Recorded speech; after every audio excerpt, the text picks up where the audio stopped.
Shalom Bapak Ibu. Terus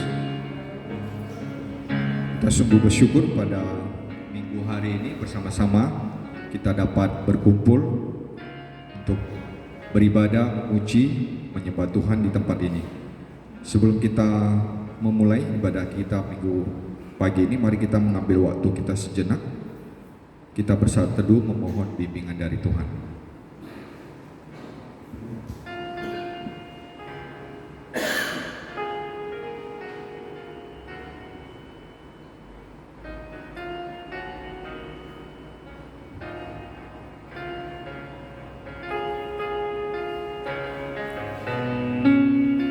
Bahkan Tuhan akan memberikan kebaikan dan negeri kita akan memberi hasilnya.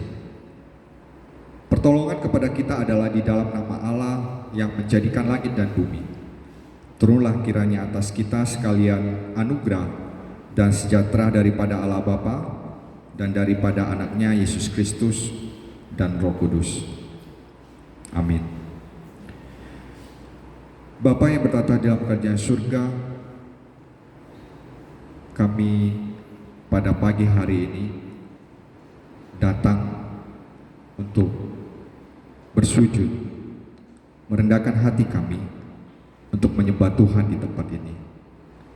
Kami bersyukur Tuhan untuk napas kehidupan yang Tuhan berikan bagi kami pada hari ini. Kami bersyukur Tuhan untuk tubuh dan kesehatan yang Tuhan karuniakan bagi kami. Terima kasih Tuhan untuk waktu yang terbaik di hari ini Tuhan. Kami bersama-sama dapat berkumpul Tuhan di tempat ini untuk memuji Tuhan, untuk dapat menyembah Tuhan, untuk bersama-sama kami dapat bersekutu, bersama-sama Tuhan kami dapat mendengarkan firman Tuhan. Kami memohon kiranya Tuhan yang menolong kami di sepanjang ibadah kami dari awal hingga akhir. Roh Kudus yang memimpin kami, yang membukakan hati kami, pikiran kami, sehingga Tuhan kami dapat masuk ke dalam kemuliaan daripada kehadiran Tuhan di tengah-tengah kami. Kami mohon pengampunan kepada Tuhan atas segala kelemahan, atas segala keterbatasan kami ya Tuhan. Kami menyadari kami manusia yang lemah, yang tidak luput dari segala kesalahan. Tuhan yang mengampuni kami, sehingga Tuhan kami dapat bersama-sama Tuhan. Kami boleh beribadah dengan hati yang dikuduskan, hati yang dilayakkan untuk memanggil, memuji dan memuliakan nama-Mu. Inilah kami Tuhan, kami berdoa, kami bersyukur, kami memuji, menyembah-Mu di dalam nama Tuhan Yesus, Tuhan dan Juru Selamat kami yang hidup. Amin. Pada Jumat mari kita bersama-sama kita bangkit berdiri. Kita menyanyikan lagu Bimbing Kami Yesus.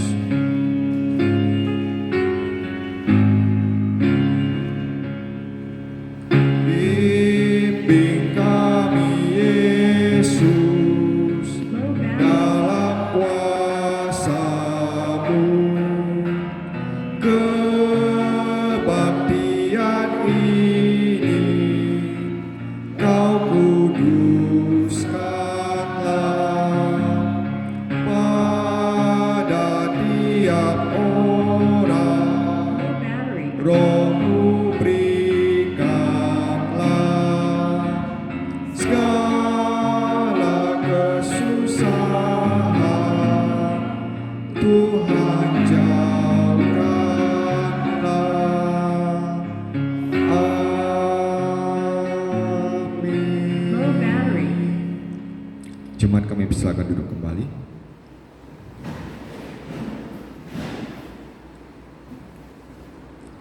Mari kita tundukkan hati kita di hadapan Tuhan. Bersama-sama kita masuk ke dalam doa pengakuan dosa kita. Bapa kami yang di surga, dengan kasih-Mu Engkau telah menjadikan kami, dan dengan kasih-Mu Engkau telah menjaga kami, dan dengan kasih-Mu Engkau juga hendak menjadikan kami sempurna. Dengan rendah hati, kami mengaku bahwa kami tidak mengasihi-Mu dengan segenap hati, roh, jiwa, dan seluruh tenaga kami. Kami juga tidak mengasihi sesama kami manusia, sebagaimana Kristus telah mengasihi kami. Memang Engkau di dalam kami, tetapi nafsu kami telah membuat kami lupa akan kehendak-Mu. Ampunkan kami Bapa, dan tolonglah kami agar kami bertobat dari dosa-dosa kami dan dari hidup kami yang salah itu. Pimpinlah kami dengan roh-Mu agar kami dapat berlaku seperti yang Engkau kehendaki, sehingga kami dapat masuk ke dalam kemuliaan yang sempurna daripada ciptaan-Mu, demi Yesus Kristus Tuhan kami. Amin. Jemaat mengambil sikap, kita bersatu bersyukur atas pengampunan yang telah diberikan oleh Tuhan.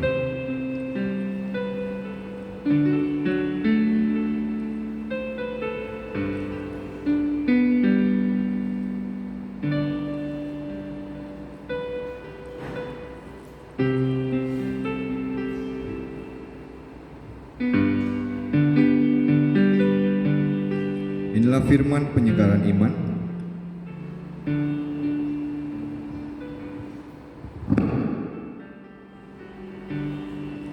Inilah kasih itu, bukan kita yang telah mengasihi Allah,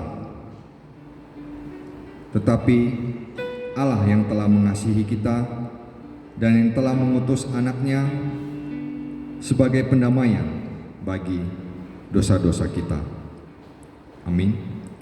Mari bersama-sama kita mengucapkan doa yang diajarkan oleh Tuhan Yesus, doa Bapa kami. Bapa kami yang di surga, dikuduskanlah nama-Mu, datanglah kerajaan-Mu, jadilah kehendak-Mu di bumi seperti di surga. Berikanlah kepada kami pada hari ini makanan kami yang secukupnya, dan ampunilah kami akan kesalahan kami, seperti kami juga mengampuni orang yang bersalah pada kami.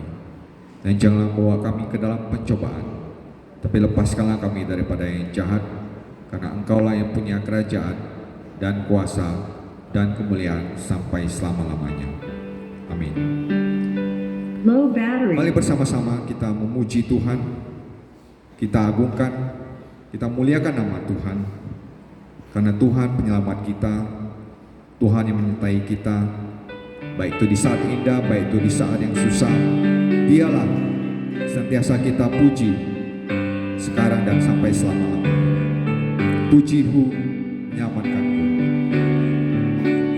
Puji-Mu menyelamatkan, puji-Mu berkatiku, puji-Mu menyertaiku, puji-Mu menguatkanku, puji-Mu saat yang indah, puji-Mu saat susah, puji-Mu hapus air mata, puji-Mu yang beri menang. Puji-Mu dengar doaku,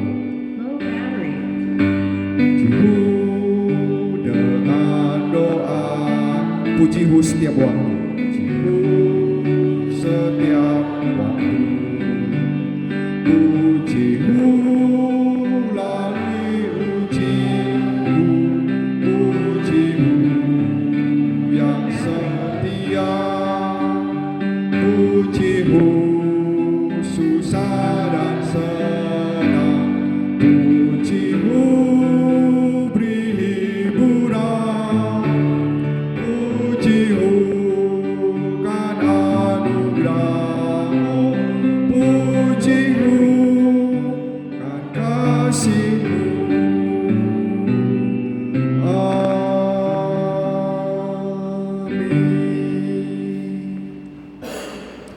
Mari jemaat yang dikasihi oleh Tuhan, kita bersama-sama kita bangkit berdiri, kita akan beresponsoria firman Tuhan yang akan bersama-sama kita membaca. Di responsoria pagi ini diambil dari Mazmur pasal 145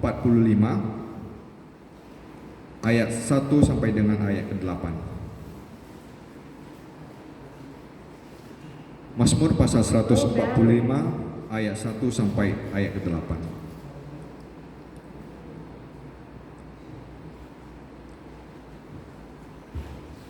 Puji-pujian karena kemurahan Tuhan. Puji-pujian dari Daud. Aku hendak mengagungkan Engkau, ya Allahku, ya Raja, dan aku hendak memuji namamu untuk seterusnya dan selamanya.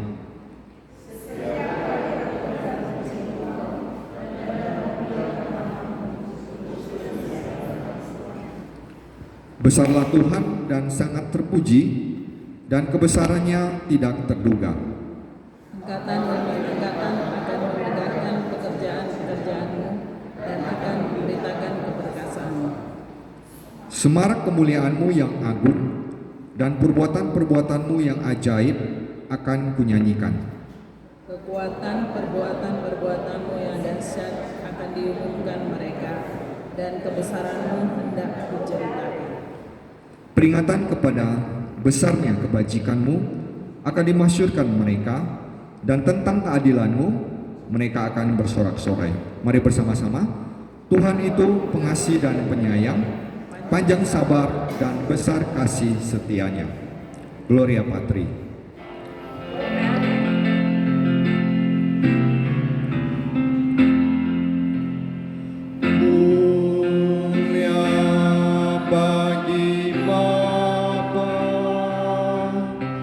Bagi anak serta Roh Kudus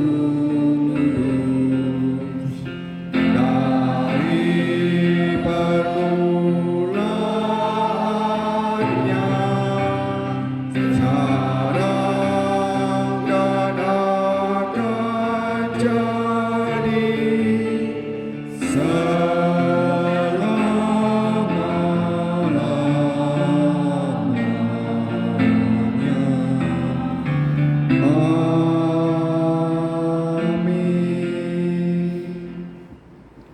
Mari jemaat Tuhan bersama-sama dengan seluruh umat percaya di hari ini, mari kita teguhkan kembali pengakuan iman rasuli kita. Aku percaya kepada Allah, Bapa yang Maha Kuasa, Kali langit dan bumi, dan kepada Yesus Kristus, Anak yang tunggal Tuhan kita, yang dikandung daripada Roh Kudus, lahir dari anak darah Maria, yang menderita sengsara di bawah pemerintahan Pontius Pilatus, disalibkan, mati dan kuburkan. Pada hari yang ketiga, bangkit pula dari antara orang mati, naik ke surga, duduk di sebelah kanan Allah, Bapa yang Maha Kuasa, dan akan datang dari sana untuk menghakimi orang yang hidup dan yang mati. Aku percaya kepada Roh Kudus, gereja yang kudus dan am, persekutuan orang kudus, ampunan dosa, kebangkitan daging, dan hidup yang kekal. Amin. Jemaat, silakan duduk kembali. Pembacaan epistel kita pada minggu pagi ini diambil dari surat Rasul Paulus kepada jemaat Filipi. Filipi pasal pertama ayat 21 sampai dengan ayat ke-30. Filipi pasal pertama ayat 21 sampai ayat yang ke-30.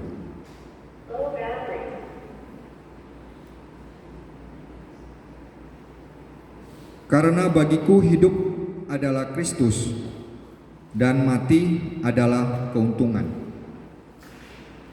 Tetapi jika aku harus hidup di dunia ini, itu berarti bagiku bekerja memberi buah. Jadi mana yang harus kupilih? Aku tidak tahu. Aku didesak dari dua pihak. Aku ingin pergi dan diam bersama-sama dengan Kristus. Itu memang jauh lebih baik. Tetapi lebih perlu untuk tinggal di dunia ini karena kamu. Dan di dalam keyakinan ini, tahulah aku akan tinggal dan akan bersama-sama lagi dengan kamu sekalian, supaya kamu makin maju dan bersukacita dalam iman, sehingga kemegahanmu dalam Kristus Yesus makin bertambah karena aku, apabila aku kembali kepada kamu. Hanya hendaklah hidupmu berpadanan dengan Injil Kristus, supaya apabila aku datang, aku melihat, dan apabila aku tidak datang, aku mendengar bahwa kamu teguh berdiri dalam satu roh dan sehati, sejiwa, berjuang untuk iman yang timbul dari berita Injil, dengan tiada digentarkan sedikit pun oleh lawanmu. Bagi mereka semuanya itu adalah tanda kebinasaan, tetapi bagi kamu tanda keselamatan, dan itu datangnya dari Allah. Sebab kepada kamu dikaruniakan bukan saja untuk percaya kepada Kristus, melainkan juga untuk menderita untuk Dia, dalam pergumulan yang sama seperti yang dahulu kamu lihat padaku dan yang sekarang kamu dengar tentang aku. Berbahagialah orang yang mendengarkan firman Tuhan dan yang merenungkan serta melaksanakan dalam kehidupannya. Amin. Untuk warta jemaat kita, Bapak Ibu dan Saudara, sudah ada di-sharekan oleh Bapak Pendeta kita di grup. Mungkin kita nanti bisa bersama-sama untuk membacanya. Sebelum kita memasuki doa syafaat kita, mari kita memuliakan Tuhan. Kita nyatakan bahwa Tuhanlah kebahagiaan kita, Tuhanlah sumber sukacita kita. Tidak ada lain yang kita perlukan. Sepanjang jalan hidup kita, kita mau jalan senantiasa bersama dengan Tuhan. Engkaulah bahagiaku. Nyanyian Roy Metodis nomor 39. Kita akan nyanyikan ayat pertama dan ayat kedua. Engkaulah bahagiaku.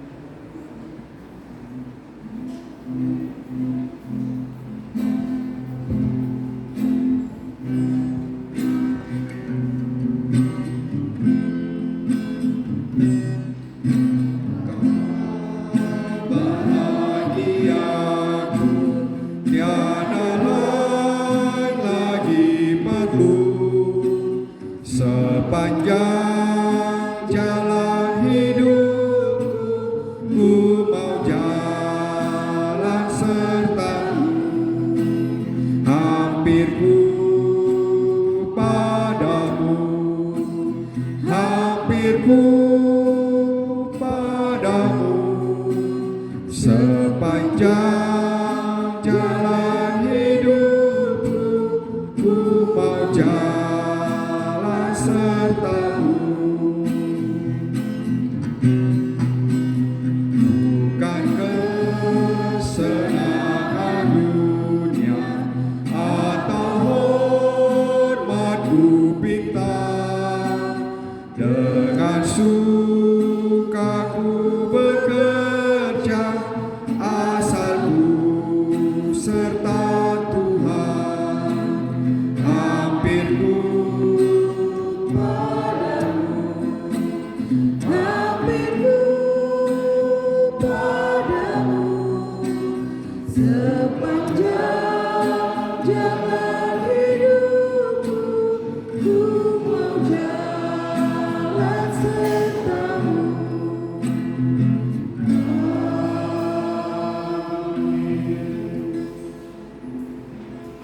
Kita bersatu dalam doa.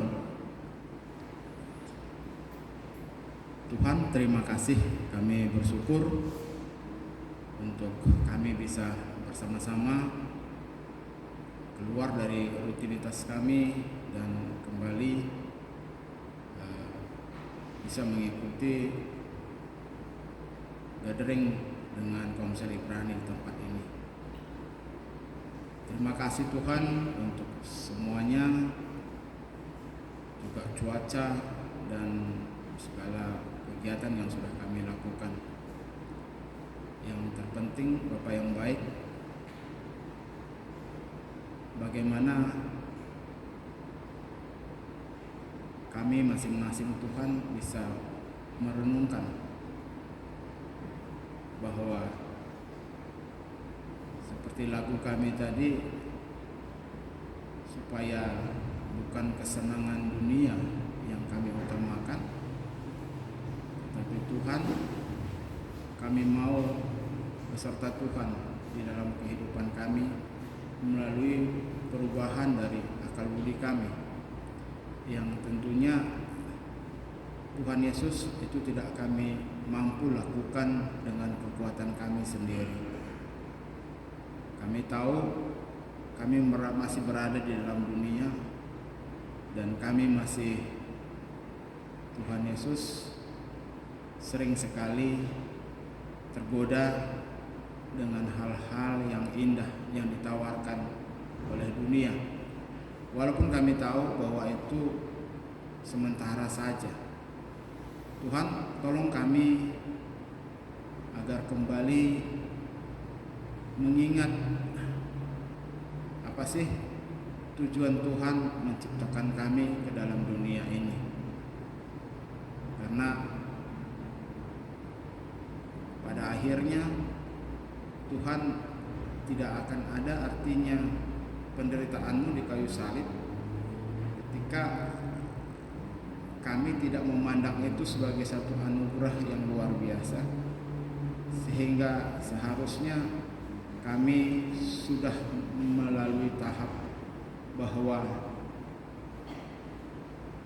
dekat dengan Tuhan dan berada dalam lingkunganmu Tuhan, dalam kemahmu Tuhan adalah lebih baik daripada 1000 tahun di tempat-tempat orang fasik. Memang Tuhan Yesus, kami sadar bahwa kami terus bergumul karena bukan Tuhan apa yang kami inginkan sesuai dengan kehendak-Mu yang kami lakukan, tetapi keinginan daging kami yang terus menguasai kami. Untuk itu biarlah lewat segala kegiatan yang sudah kami lakukan ini Tuhan, kami semakin disucikan, dimurnikan, sehingga kami bisa memilih yang terbaik di dalam kehidupan kami. Kami sungguh berdoa juga Bapa untuk kehidupan seluruh jemaat-Mu, khususnya di Ibrani ini.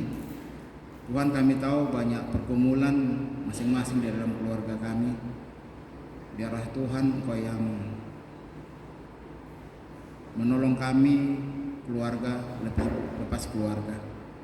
Kami berdoa dan kami bersyukur Tuhan, jikalau beberapa doa kami yang sudah Engkau jawab, di mana Tuhan Engkau menganugerahkan dalam proses yang kami inginkan dan kami doakan selama ini. Biarlah Tuhan dalam proses sampai lahirnya bayi yang diidamkan, biarlah semuanya berjalan dengan baik.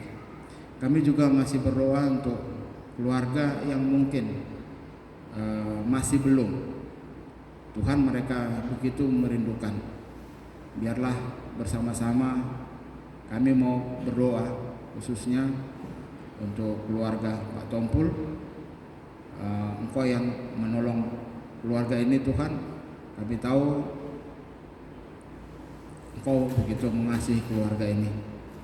Kami juga berdoa Tuhan Yesus untuk pendidikan dari anak-anak kami semua, baik yang ada di tempat ini, di Riau maksud kami, dan juga mungkin yang ada di luar kota Riau. dan mungkin yang ada juga di luar negeri, biarlah Tuhan Kau yang memberkati dan menolongnya. Kami juga berdoa Bapa untuk pekerjaan kami masing-masing. Kami rindu Bapa supaya lewat pekerjaan kami, Tuhan Yesus, kami kembali merasakan pertolongan Tuhan dan merasakan anugerah Tuhan dan merasakan bagaimana lewat pekerjaan kami, Tuhan Yesus, Engkau mengingatkan kami bahwa Engkau adalah Allah yang peduli kepada kami, Allah yang begitu mengasihi kami. Kami juga berdoa Tuhan Yesus untuk hubungan kami masing-masing dengan Tuhan supaya semakin indah dan semakin baik, sehingga Tuhan dari keluarga-keluarga yang Tuhan Kau sudah berkati di Ibrani ini, Tuhan kami bisa menjadi surat-surat yang bisa, surat-surat-Mu yang bisa dibaca dan dilihat orang lain. Karena mungkin bagi kami akan sulit sekali untuk menginjili, tetapi biarlah lewat apa yang bisa kami saksikan, Tuhan itu juga bisa merupakan penginjilan yang sungguh yang bisa kami lakukan. Tuhan Yesus, kami berdoa juga untuk hamba Tuhan, khususnya Ibu Pendeta Roma dan juga Pendeta Pongam Stompul yang melayani di Sion ini. Biarlah Tuhan Kau terus memberkati, menolong mereka Tuhan, dan menguatkan mereka, karena mereka juga manusia sama seperti kami, sehingga Tuhan mereka juga punya kelemahan. Untuk itu biarlah Tuhan Kau menopang mereka. Banyak hal yang mereka gumulkan, kami percaya bahwa Tuhan tidak akan membiarkan mereka, dan kami sungguh berdoa untuk hamba-hamba Tuhan, juga hamba-hamba Tuhan juga yang ada di seluruh GMI ini, mulai dari Bishop, DS dan pendeta-pendeta, biarlah Tuhan Kau yang memberkati. Kami juga berdoa Tuhan Yesus untuk gedung PKMI yang pada saat ini masih dalam pembangunan, gedung SMA.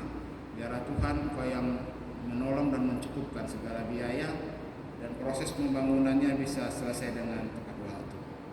Terima kasih Tuhan, Engkau Allah kami yang luar biasa. Kami sungguh bersyukur punya Allah yang seperti Engkau, dan kami Tuhan Yesus begitu bangga karena Tuhan Engkau adalah Allah yang tidak terbatas, Allah yang mengerti kami, yang sudah mengalami penderitaan yang paling sakit sekalipun Engkau sudah alami, dan Engkau sudah bebas, dan Engkau bisa mengalahkan semuanya, sehingga Tuhan kami percaya bahwa hanya Engkau Allah satu-satunya yang harus kami puji, kami muliakan, dan kami sembah.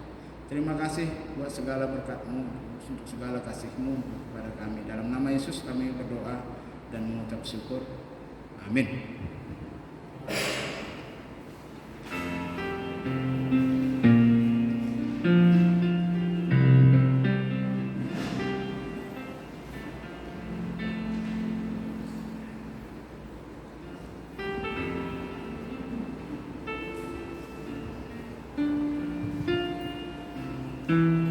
Kita akan memberikan yang terbaik kepada Tuhan melalui persembahan kita.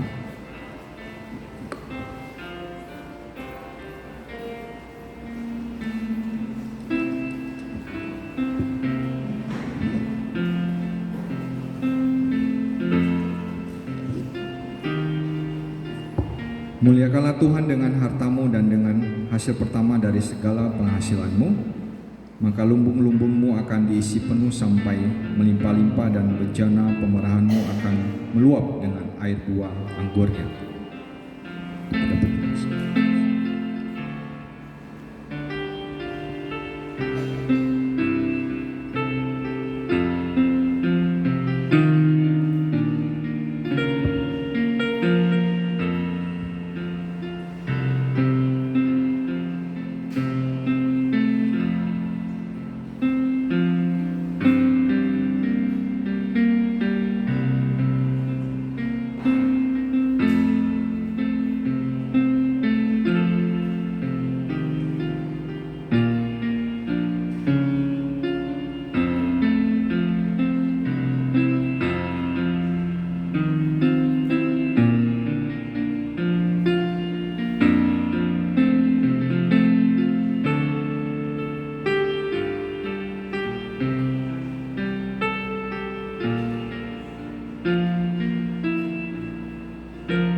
Sama-sama kita bangkit berdiri, kita nyanyikan mohon Tuhan memberkati.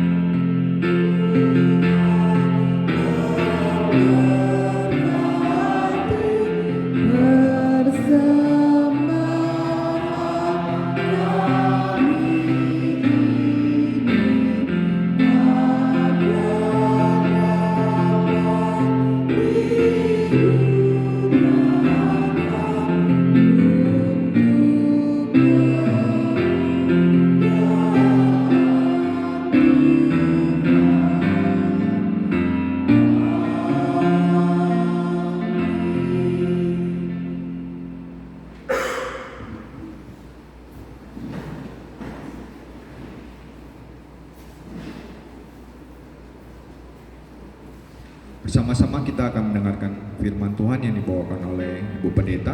Namun sebelum itu kita sama-sama kita ngangkat pujian dari nyanyian Roy Metodis nomor 63 ayat 1 dan 2. Saksikan Tuhan Yesus sahabat yang benar.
Terima kasih Tuhan Yesus atas karya dan kasih-Mu yang telah kami rasakan.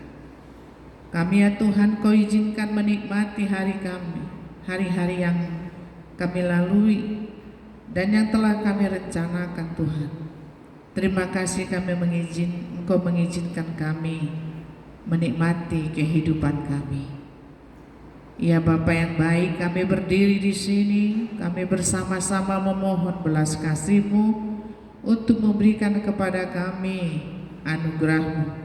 Sehingga ya Tuhan, Engkau mengajari kami lewat firman Tuhan, supaya apa yang kami dengarkan bisa kami pelajari dengan sungguh-sungguh. Oleh sebab itu berbicaralah Engkau ya Bapa yang baik, maka kami siap untuk mendengar. Di dalam nama Yesus kami berdoa.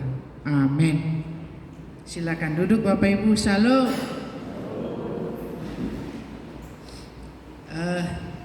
Apa bedanya kita ibadah di sini dengan di gereja? Ada perasaan, feeling maksud saya, feeling kita, perasaan kita ada bedanya? Ada ya Pak? Mas, oh ini pakai kelas ya. Bisa minum ya Pak? Iya. Baik Bapak Ibu, sekali-sekali ya kita menikmati beribadah di hotel ini. Siapa tahu tahun depan kita entah di mana lagi. Amin. Semoga kiranya Kalau bisa, di manalah kita? Di Danau Toba, sekitarnya Sumatera Utara. Kan begitu Bapak Ibu, banyak sekali tempat weekend di situ. Baik, kita akan membuka firman Tuhan. Saya tidak ambil dari almanak, tetapi dari situasi dan kondisi kita, dari Mazmur 133 ayat 1 sampai 3. Mazmur 133 ayat 1 sampai 3. Kalau sudah dapat Bapak Ibu, marilah kita membacanya bersama-sama secara perlahan-lahan. Kita mulai.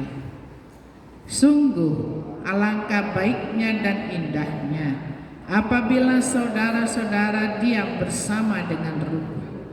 Seperti minyak yang baik di atas kepala meleleh ke janggut, yang meleleh ke janggut Harun dan ke leher jubahnya. Seperti embun gunung Hermon yang turun ke atas gunung-gunung Sion. Sebab kesanalah Tuhan memerintahkan berkat kehidupan untuk selama-lamanya. Amin. Ini teks Mazmur Daud. Tidak apa-apa lah ya. Paku, kan begitu Bapak Ibu.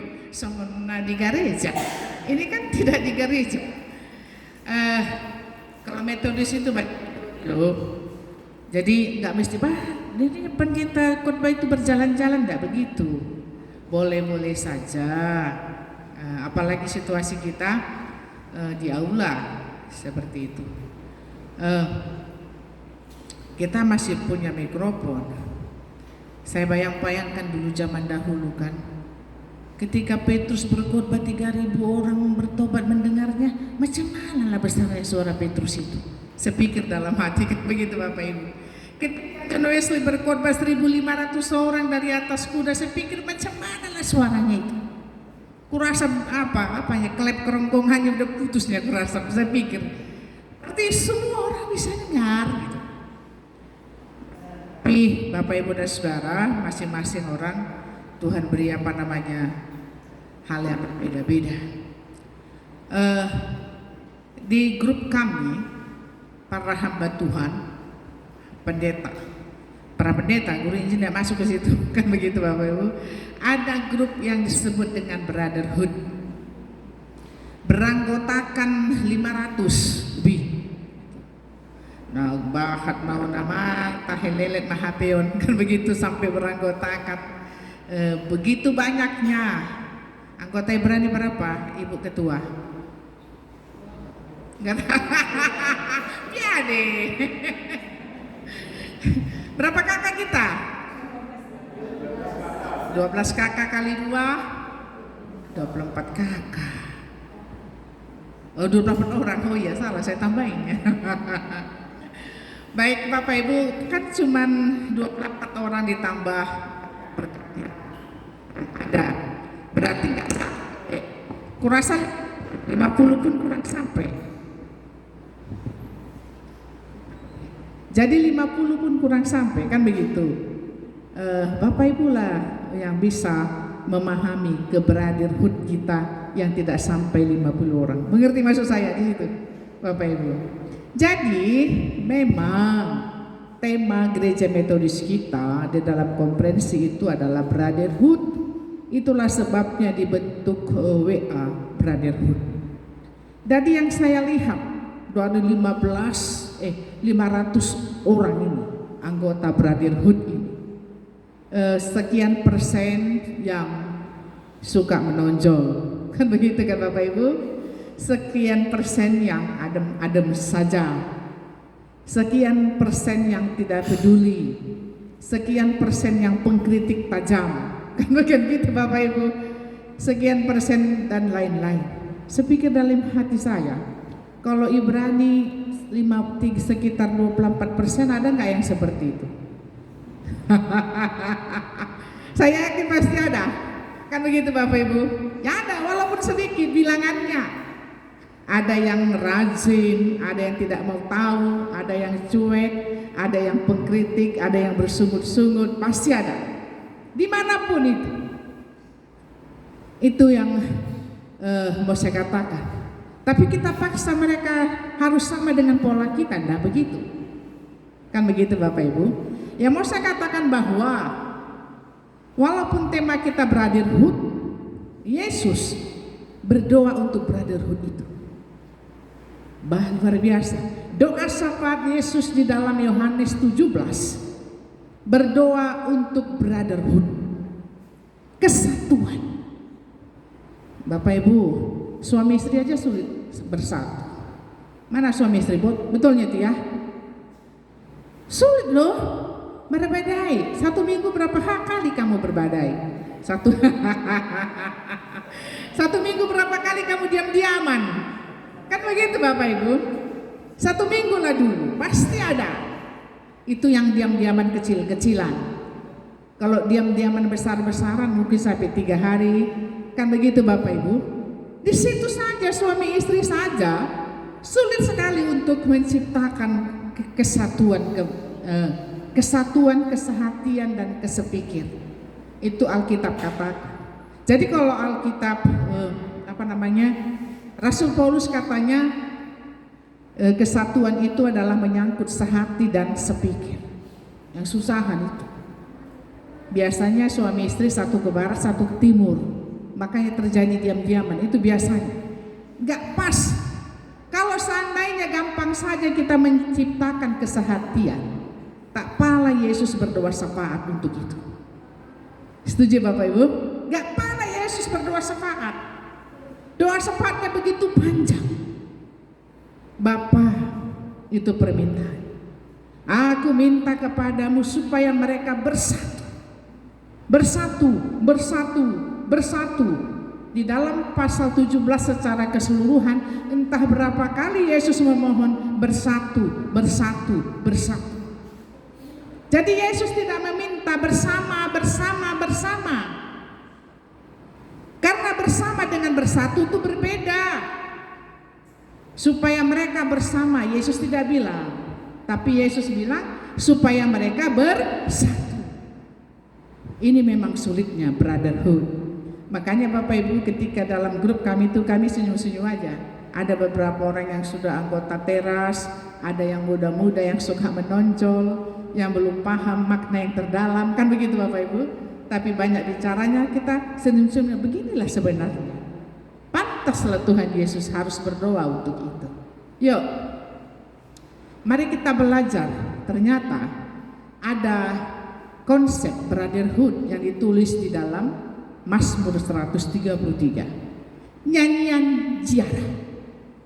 Jadi di dalam Mazmur itu Bapak Ibu tak semua Mazmur yang tulis. Ya kan?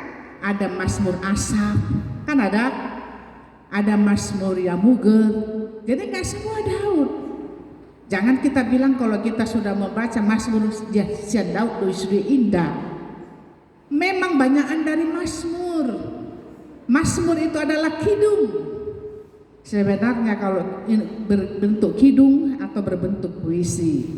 Sebenarnya ketika Mazmur si Daud menciptakan ini, sebenarnya dia sambil memetik kecapi. Sebenarnya dia bernyanyi. Kurasa Amang Rito ngalai bisa menciptakan apa itu ya, not-notnya itu kan begitu Bapak Ibu. Sebenarnya ini bernyanyi dia, bukan berbicara. Makanya sebenarnya Bapak Ibu di dalam gereja kita pakai dia Mazmur itu responsoria, berbalas-balasan. Itu sebabnya. Kenapa dari responsoria selalu saja, dari Mazmur selalu berresponsoria, berbalas-balasan? Karena itu bentuk yang kita buat, tak tahu kita menyanyikannya. Nggak ditinggalkan si Daud notnya, kan begitu Bapak Ibu. Kalaupun ditinggalkan sudah hilang itu pada masa kehancuran bait suci. Entah berapa kali bait suci dihancurkan. Udah hilang itu kalaupun Daud yang tulis, karena dia selalu menulis menyanyi lewat kecapi. Permainan kecapinya kurasa luar biasa, kan begitu Bapak Ibu. Jadi nyanyian ziarah Daud. Dari mana Daud bisa menuliskan nyanyian ziarah? Tentu pengalamannya. Biasanya Bapak Ibu, Daud menuliskan itu adalah bentuk pengalaman. Pengalaman hidupnya dengan Tuhan, pengalaman hidupnya dengan sesama. Jadi ketika dia menjadi gembala, penggembala domba di padang gurun, selain memegang gada, tahu kita gada ya, seperti pentungan bahasa kita sekarang, dia memainkan kecapi. Ahli betul dia. Makanya Saul sangat terpesona dengan permainan kecapi Daud. Nyanyian ziarah yang diperhatikan oleh Daud. Jadi pemahaman ziarah kalau dikatakan dalam teks Mazmur itu bukan kita ke kuburan. Kalau kita berbicara ke ziarah, apalagi bulan 4 kan Ahadu Warnai mau Paskah. Bagaimana nang agak ikut aku Paskah di sini di Sion bagaimana? Kenapa? Mau pergi ke kampung ziarah kan? Oh, kan begitu Bapak Ibu. Itu konsep Indonesia. Tapi kalau kita bilang ziarah, kalau konsep Alkitab kita baca, jangan kita pikir bahwa si Daud ini ke kuburan. Jadi tidak sama pemahamannya. Ziarah itu adalah perjalanan. Itu ziarah. Jadi Bapak Ibu, kalau orang Kristen itu paling tidak 2 kali atau 3 kali, orang Kristen, orang Yahudi 2-3 kali itu harus pergi ke Yerusalem. Walaupun rumahnya di Galilea, walaupun rumahnya di Kapernaum, atau rumahnya di di Nazaret atau dimanapun di seluruh dunia, orang itu harus ke Yerusalem untuk ziarah, perjalanan. Paling banyak orang Israel itu dalam perjalanan itu pas hari Paskah. Makanya Yesus di umur 12 tahun bersama ibunya dari Bethlehem ke Yerusalem. Gak ada di situ, belum ada di situ bus. Karena gitu Bapak Ibu.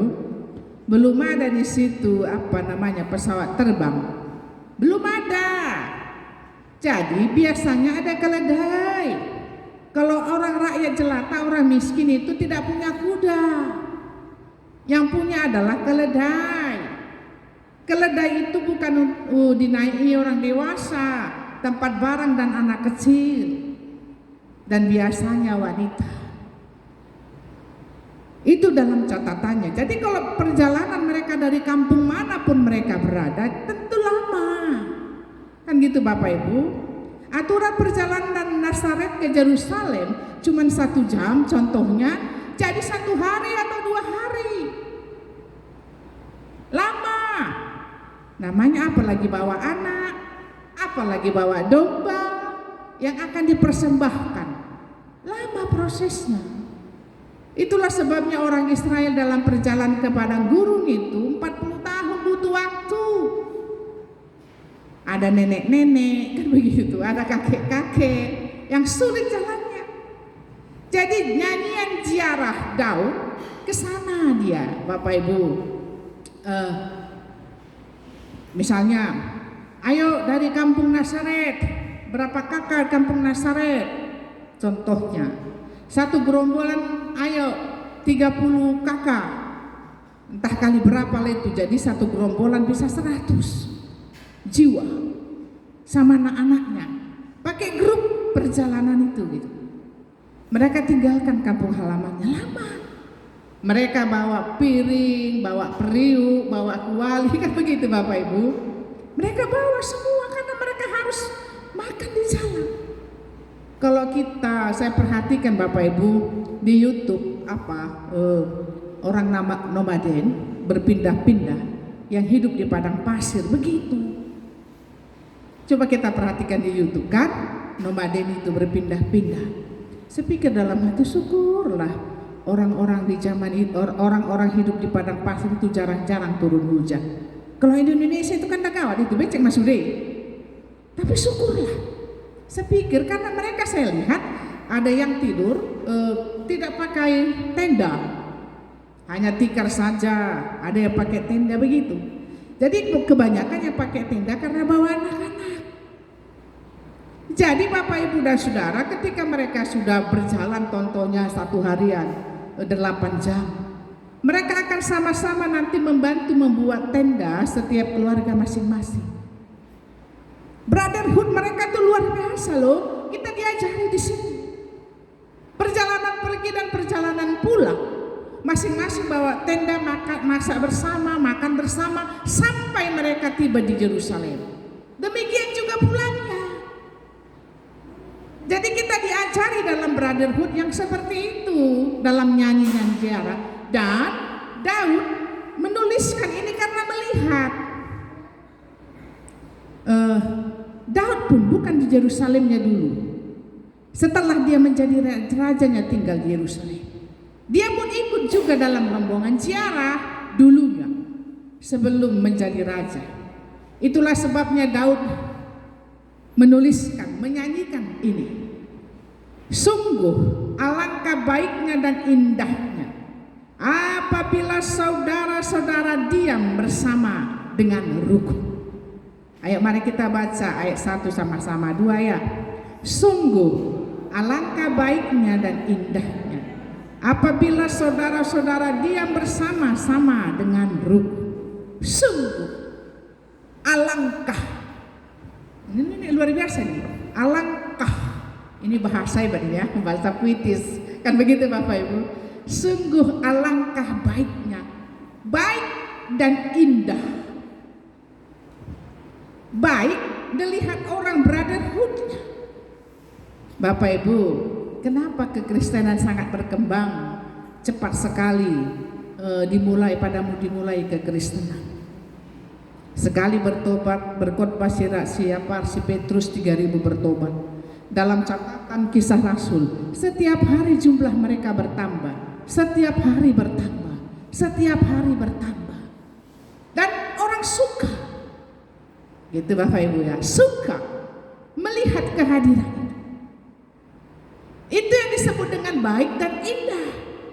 Ternyata tidak hanya dalam PL, di dalam PP pun sudah diceritakan baik dan indah. Contohnya jemaat mula-mula. Jadi tidak ada keegoisan di situ Bapak Ibu. Sebenarnya Ananias dan Sapira yang salah. Itu dangi Bapak Ibu. Pola pikir yang melenceng. Ikon aduk dosanya teh. Selalu ada yang seperti itu ya, yang melenceng. Maka saya katakan pasti ada. Walaupun kumpulan kita kecil. Setiap hari tidak ada keegoisan di situ. Tidak ada semau-mau saling menghargai dan menghormati. Gak bisa mereka makan bonbon satu ini kalau hanya satu. Lebih bagus tidak usah dimakan. Pernah gitu? Konsep PB. Gak mau mereka. Lebih bagus jangan dimakan. Jika dibandingkan dengan kehidupan kita saat ini ada berapa ribu persen jauhnya? Nggak tahu saya. Bukan ratusan persen, ribuan persen jauh. Itulah sebabnya orang-orang yang tidak mengenal Yesus seluruhnya tiap hari bertambah. Apa sih kiat mereka bisa hidup begitu? Apa sih dasar mereka bisa hidup seperti itu? Makanya Daud katakan indah apabila saudara hidup dengan rukun. Udah kalau dihitung-hitung Bapak Ibu, peperangan sudah berapa juta jiwa, bahkan kurasa mati karena peperangan adalah bisa miliaran dari dahulu dengan sekarang. Terbuang sia-sia nyawa manusia.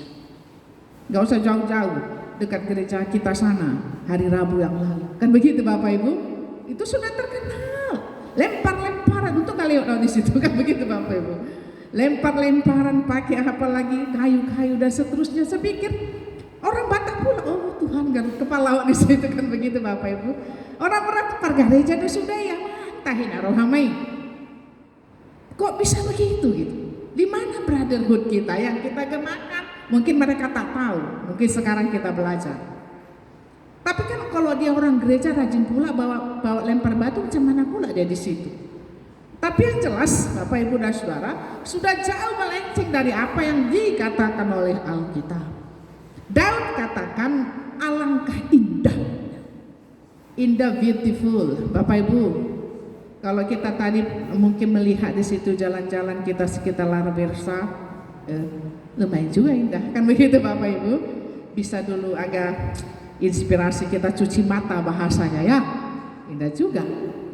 Jadi seperti itulah keindahan yang menggerakkan jiwa ketika kita hidup di dalam kebersamaan. Kemudian mari kita perhatikan di ayat 2. Kita baca sama-sama di ayat 2, 3 ya. Seperti minyak yang baik di atas kepala meleleh ke janggut, yang meleleh ke janggut Harun dan ke leher jubahnya. Apa pula ini artinya? Kan begitu Bapak Ibu. Seperti, jadi kerukunan itu digambarkan oleh Daud seperti minyak yang baik di atas kepala meleleh ke janggut. Saya nggak punya janggut, siapa yang punya janggut di sini? Kita bukan orang Arab dan bukan orang India. Orang Arab dan orang India adalah bangsa yang berjanggut. Orang Israel juga termasuk, karena Israel juga keturunannya itu. Meleleh ke janggut Harun dan ke leher jubahnya. Bapak Ibu, kalau dalam perjanjian lama sinagog, Harun itu siapa Harun? Suku Levi, imam. Bukan pendeta si Harun, di atas pendeta, bishop sama kita sekarang. Jadi kalau bishop itu seperti Harun, imam. Ini kita sekarang kan sudah transparan, kan gitu Bapak Ibu, sudah tembus terus. Kalau dia sinagog namanya, zaman dahulu kayaknya perlu juga kita belajar ini ya. Pakai gambar-gambar ya. Yo, supaya ngerti kita betapa kudusnya sinagog. Jadi ini kita anggaplah ini ruang maha kudus, tapi ini ditutup. Kan gitu Bapak Ibu? Ini ditutup, ini yang disebut dengan disalut dengan emas. Makanya dicuri dulu waktu kala orang Israel perang. Inilah disinilah disebut di ruang maha kudus. Kan ruang kudus, ini ruang maha kudus. Jadi di ruang kudus inilah kita beribadah. Kan ya? Kemudian di luar sana disebut pelataran. Di pelataran itu, di situnya boleh sebenarnya, nggak boleh si Zakeus nggak boleh di pelataran, apalagi ke ruang kudus. Yang gawatan ini, orang cacat, si Zakeus, orang-orang berdosa, orang asing, artinya orang-orang yang mau belajar agama Yahudi di situ, nggak bisa di sini. Ada kelas-kelasnya dibuat mereka. Jadi si Harun itu imam besar cuma sekali setahun bisa masuk sini. Nggak bisa. Pendeta biasa nggak bisa masuk sini. Apa di dalam ini? Di dalam ini itu disebut dengan tabut perjanjian. Ya Bapak Ibu, tahu apa itu tabut perjanjian? Disitulah yang disalut dengan emas seperti peti seperti ini.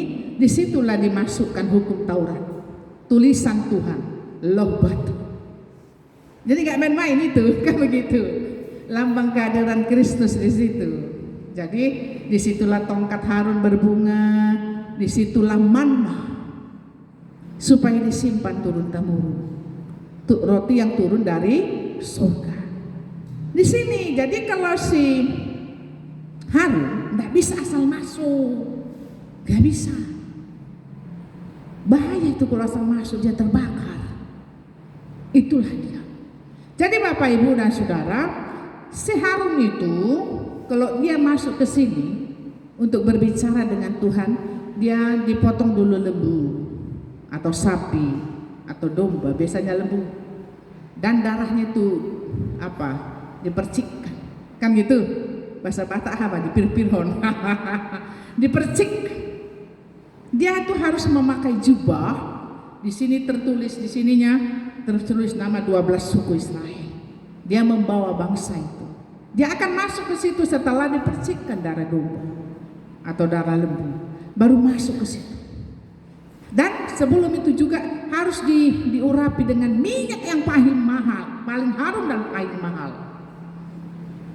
Jadi Bapak Ibu, kalau Harun keluar, semerbak ruangan ini harum. Memang itu. Dia harus memakai minyak urapan, lambang urapan Allah. Itu yang digambarkan oleh Daud di sini.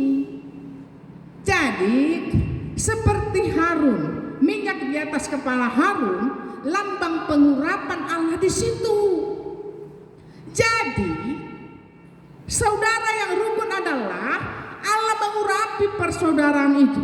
Amin Bapak Ibu. Harun. Itu maksudnya dalam teks ini.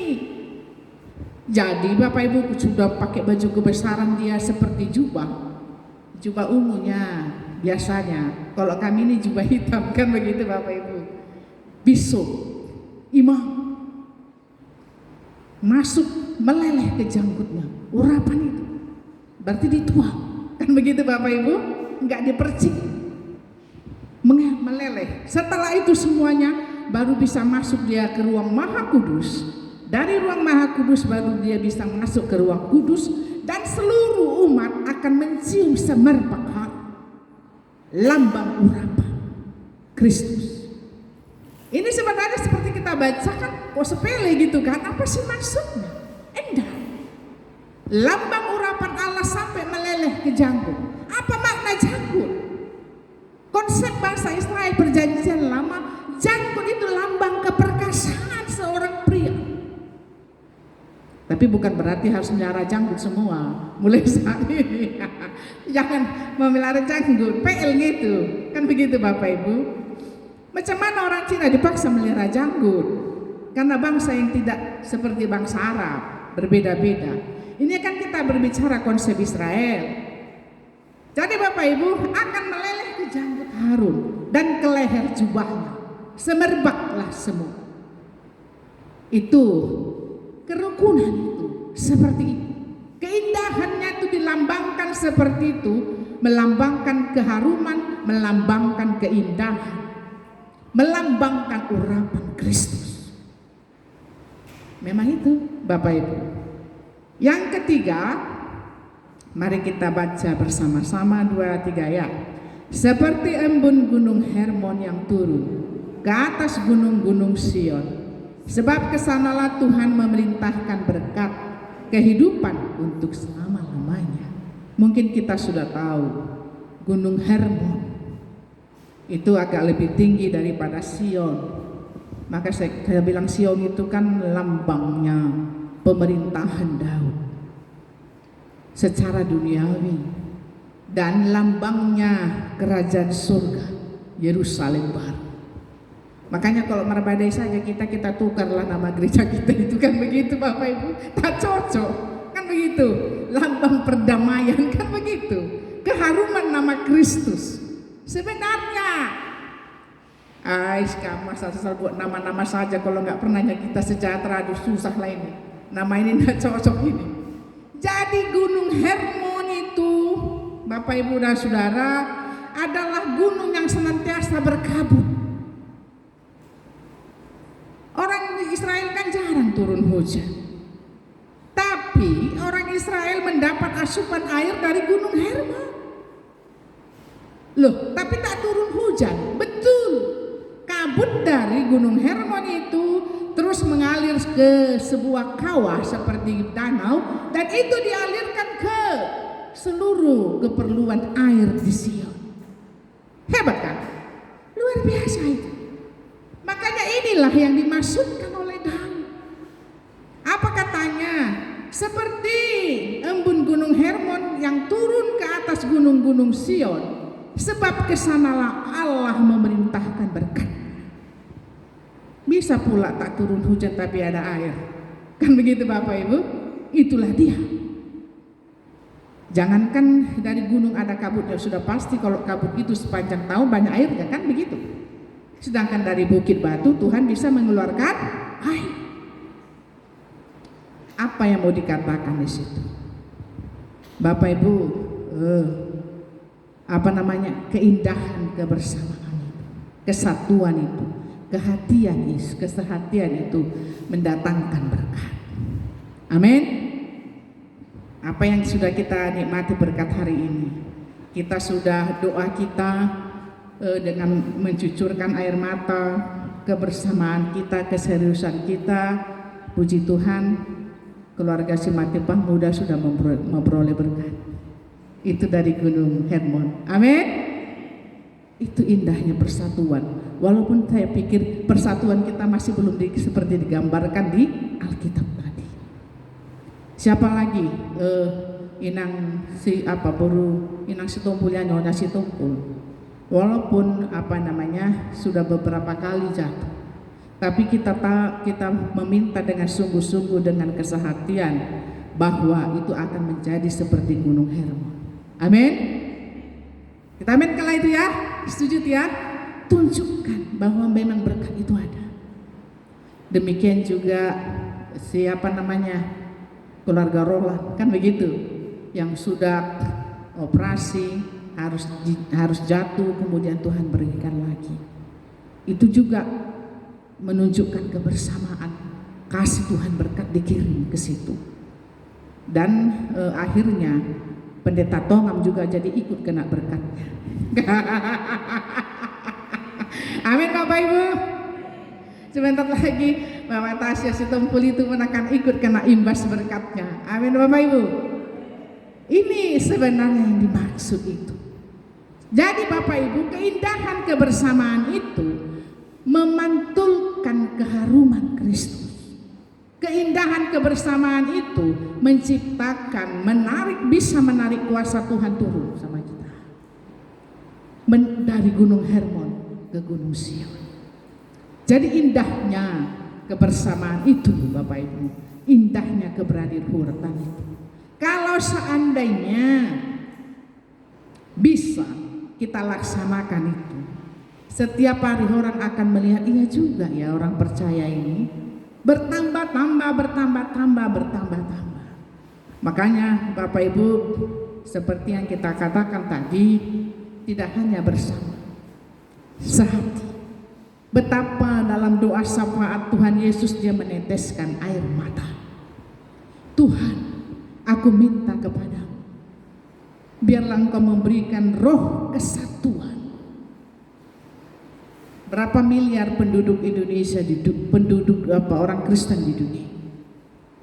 Berapa juga orang Kristen di Indonesia ini?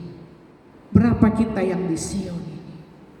Menjadi pertanyaan besar kepada kita bahwa gereja-gereja yang bernaung di dalam wadah kita PGI, entah apapun namanya, bahkan gereja kita yang besar, gereja terbesar di Indonesia adalah HKBP.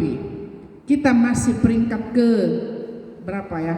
Yang kami dalam Bimas Kristen 10 tahun yang lalu Metodis peringkat kelima. Sekarang Metodis kurasa sudah naik peringkatnya. Kan begitu Bapak Ibu? Itu yang saya survei dalam Bimas Kristen 10 tahun lalu. Metodis sudah masuk peringkat kelima. Karena rata-rata di setiap provinsi sudah mulai ada, sudah sampai ke Papua. Oleh sebab itu Bapak Ibu, sekarang kita berpikir dalam renstra kita bagaimana menciptakan keberadilan. Karena apa? Perpecahan membuat orang-orang Kristen semakin jauh dan semakin egois. Itu menjadi introspeksi diri kita masing-masing. Dan Komsel Ibrani, setiap komsel Bapak Ibu kita buat supaya tercipta brotherhood. Tetapi komsel kita masih belum tercipta brotherhood yang cukup dalam. Benar Ama Situmpul mewakili Petrus, kan begitu? Itu benar adanya. Kami sudah memasuki 11 komsel. Tapi Bapak Ibu kadang-kadang pujian ini membuat kita naik kita telinga kita, nanti di situ pula lah masuk si di sini. Biar riba. Kan begitu Bapak Ibu. Saya takut juga. Tapi hati-hati juga ya. Bukan membuat kita bangga, tapi membuat kita semakin erat. Walaupun saya tahu bahwa ada juga liku-liku dan kerikil-kerikil dalam kumpulan kita ini. Udah pasti. Dan mungkin bisa. Ada yang suka menonjol, ada yang tak mau peduli, ada yang tak mau tahu, kan begitu. Memang selalu ada. Tetapi selalu ada juga hati yang mau siap untuk itu.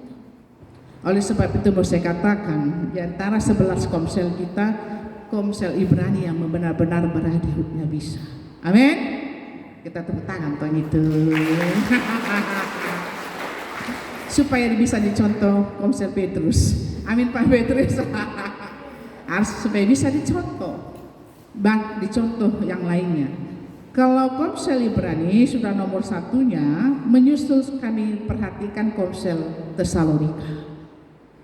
Kita buat seperti Ibrani itu. Dalam hatiku cocok.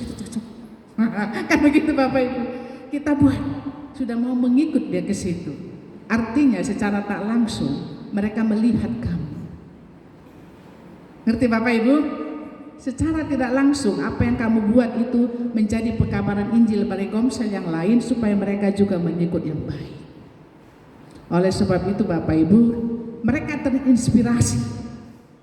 Ada beberapa Komsel mereka terinspirasi untuk itu. Maka saya katakan dari dulu bahwa biarlah orang melihat Kristus di dalam diri kita dan di dalam Komsel kita. Itulah berkat yang tidak kita sangka. Melalui berkat yang banyak yang kita rasakan di sini nanti, biarlah masing-masing juga Komsel merasakan itu dan akan mengikutnya. Jadi Bapak Ibu, apa yang mau dikatakan kepada kita hari ini adalah mari kita bangun lagi lebih dalam brotherhood. Jadi para pengurus atau di dalam Komsel kita masing-masing harus menjadi pengurus yang tahan banting, gitu ya. Amin Bapak Ibu. Kalau murah merajuk jadi susah itu. Karena memang harus begitu gitu. Kalau susah, kalau gampang mandele aman tahe, nggak jadi lah itu. Mesti adanya pionir yang tahan banting. Oleh sebab itu, mari kita ciptakan semakin dalam kerukunan itu. Jadi bagaimana cara semakin dalam kerukunan itu Bapak Ibu, saya katakan begini. Saya usulkan untuk doa bersama sekalipun tidak sama-sama. Paham ya? Walaupun tidak pada satu tempat. Contohnya hari Rabu malam kita khusus berdoa, masing-masing anggota Komsel kita dibuat di WA grup itu siapa yang ada masalahnya dan seterusnya, apa yang dipergumulkannya. Itu salah satu. Membuat kita semakin lancar komunikasi satu dengan yang lain. Baru di dalam brotherhood Bapak Ibu, jangan pernah menceritakan keburukan orang yang di dalam komselmu kepada siapapun. Jangan pernah menceritakan kesalahan dan kelemahannya kepada siapa. Sebab kalau kita tidak bisa mengontrol mulut, maka akan pecah. Kita berusaha untuk menjadi lebih baik ke depan supaya menjadi percontohan. Makanya Bapak Ibu dan Saudara, alangkah indahnya saudara-saudara bersama diam dekat rukun seperti minyak. Kalian sudah memancarkan harum dan orang mulai melihat. Kedua, Tuhan sudah menjawab doa kamu. Sekalipun brotherhoodnya masih belum sepenuhnya digambarkan dalam Alkitab, tapi Tuhan sudah mencurahkan berkat.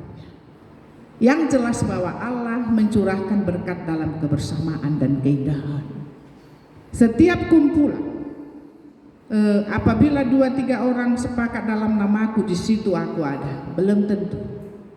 Kalau seandainya kita tidak hidup dengan rukun bersama, Tuhan tidak ada di situ. Jadi Tuhan tidak ada di dalam kebersamaan. Tapi Tuhan ada di dalam kebersamaan, di dalam kerukunan dan keindahan. Di situ disebut dengan kekuatan doa, kekuatan persekutuan yang dalam. Oleh sebab itu, apa yang kita lakukan hari ini salah satu mewujudkan, memperdalam keharmonisan itu. Jadi Bapak Ibu, kalau kita Komsel kan ada ruang kesaksian. Nggak usah takut bicara, kan itu.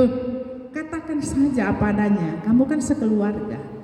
Bilang saja lah, kayaknya contohnya Pak Jang, aku bersaksi kayaknya berantem aku semalam. Bisa jadi solusi. Kan begitu Bapak Ibu, supaya ada persaudaraan yang dalam. Dimulai dari rumah sampai ke Komsel kita, sampai ke gereja kita, memancarkan kebenaran Kristus. Dengan demikian, siapa yang tidak mau berkat dan siapa yang tidak mau diberkati? Yang jelas keindahan kerukunan itu memperoleh berkat yang luar biasa dan Allah senang di situ. Teruslah kita wujudkan ini, dan melalui pulang kita nanti harus tersep di pikiran kita ialah kami harus hidup dengan rukun dan bersama. Amin. siapa-siapa yang perlu doa yang belum dijawab Tuhan. Kan begitu Bapak Ibu? Siapa-siapa bilang supaya dalam kerukunan kamu bisa terjawab. Sekarang kita mohon dengan wanti-wanti keluarga Maksitompul, kan begitu? Karena beberapa kali sudah jatuh. Benar-benar minta sama Kristus supaya kali ini kekuatan kesatuan hati kamu membuktikannya. Amin Bapak Ibu. Kekuatan kebersamaan. Itulah yang Tuhan katakan kepada kita, yang menjadi oleh-oleh bagi kita untuk pulang nanti dari retreat kita ini. Tuhan Yesus memberkati. Amin. Kita berdoa. Bapa, terima kasih kebaikan-Mu. Terima kasih cinta kasih-Mu. Dan terima kasih anugerah. Melalui apakah yang semua yang kami lakukan hari ini, biarlah kami bisa mengintrospeksi diri kami supaya semakin hari semakin dalam. Terima kasih Engkau telah menjawab dua-dua anak-Mu ini Tuhan dalam kebersamaan mereka. Engkau telah memberikan berkat yang mereka doakan.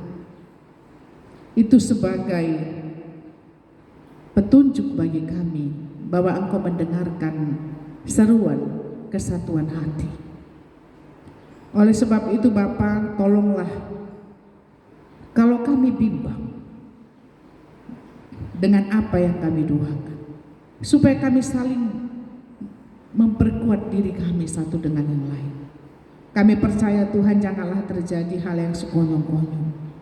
Janganlah terjadi hal-hal yang tidak kami inginkan.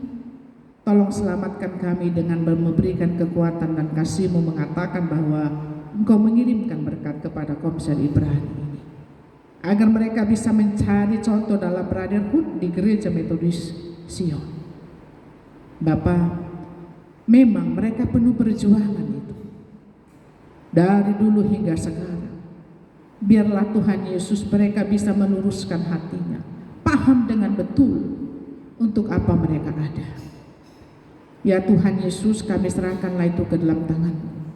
Ketika kami sudah mempelajari firman, biarlah Tuhan Kristus itu memancarkan bau harum di dalam keluarga kami dan komsel kami, supaya kami masing-masing bisa mengerti untuk apa kami harus ada di sini. Bapak, terima kasih untuk bantuan-Mu kepada kami, memberikan kepada kami kekuatan dan kasih Tuhan. Sehingga ya Tuhan, melalui ini semuanya kami dapat merasakan kasih Tuhan. Kami tahu bahwa kebersamaan, kesatuan hati menyenangkan hati. Saling mengasihi, saling mencintai, itu adalah perintah sebagai anak-anak Tuhan. Bapa, ajarlah kami supaya semakin hari kami semakin seturut dengan, agar kami bisa memancarkan hati-Mu di dalam diri kami, di dalam hati kami dan pikiran kami, memikirkan orang lain, mengasihi mereka, sama seperti yang Kau berikan kepada kami. Tunjukkanlah itu, bantulah kami supaya memiliki itu. Memang harus kami akui, pergumulan hidup kami kadang-kadang menghilangkan kasih-Mu dalam hati kami.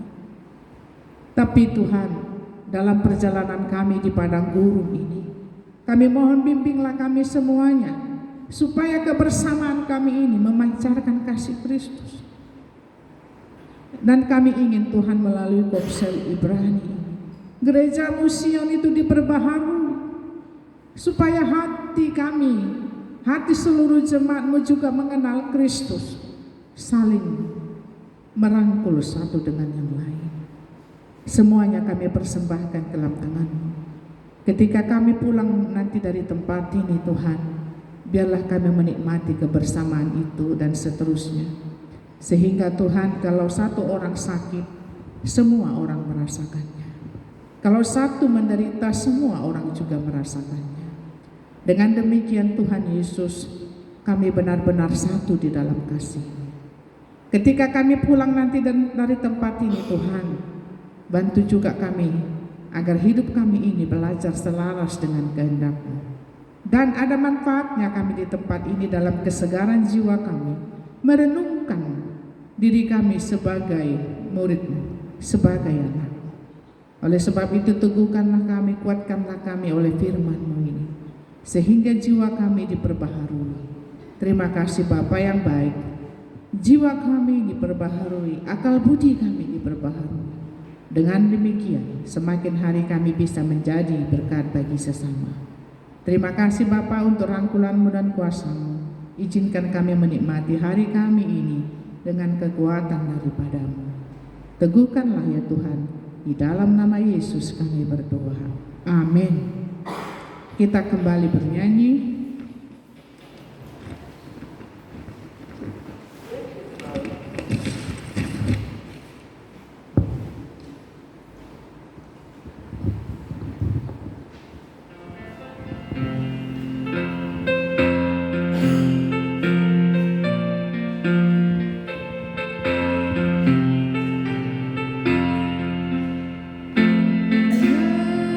Suara merdu Yesus Juru Selamat, masyurkan kabar-Mu.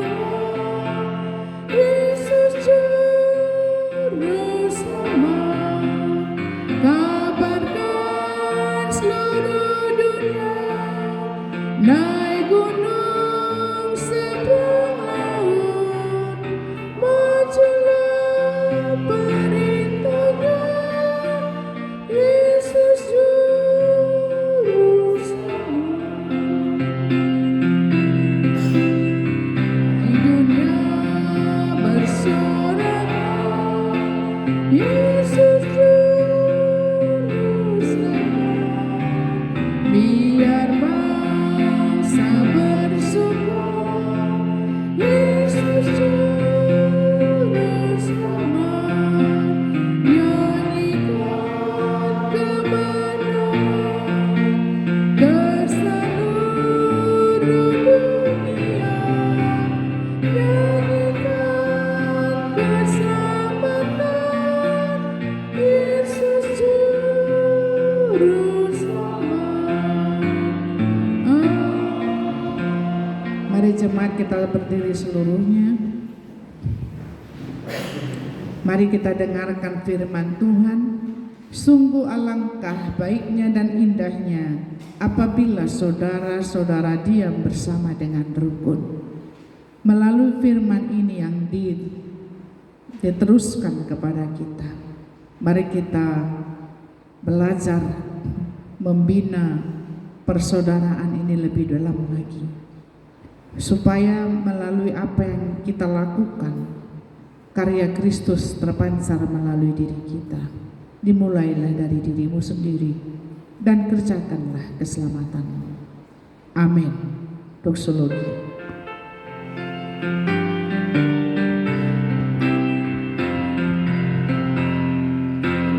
Pada Allah beri puji, serta kepada Allah Roh Kudus mulia,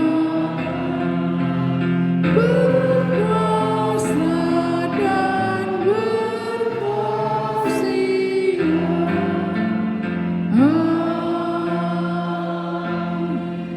Pulanglah dengan damai dan sejahtera. Marilah kita menerima berkat.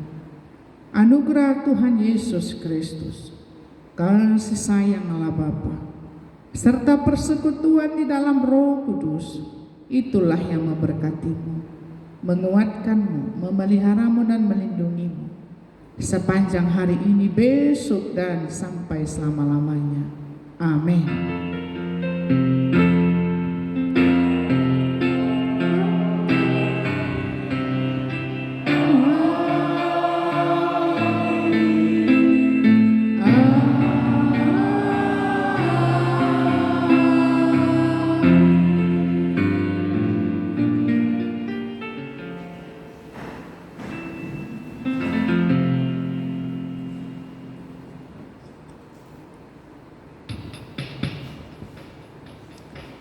Amin. Salam.